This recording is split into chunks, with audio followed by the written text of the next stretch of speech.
வழியாய் என்னை நடத்திடுவீரே. நிரந்தரமாக உடன் வருவீரே.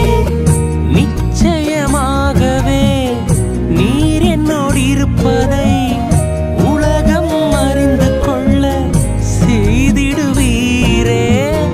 நிச்சயமாகவே நீர் என்னோடு இருப்பதை உலகம் அறிந்து கொள்ள செய்திடுவீரே. உலகம் அறிந்து கொள்ள செய்திடுவீரே. உலகம் அறிந்து கொள்ள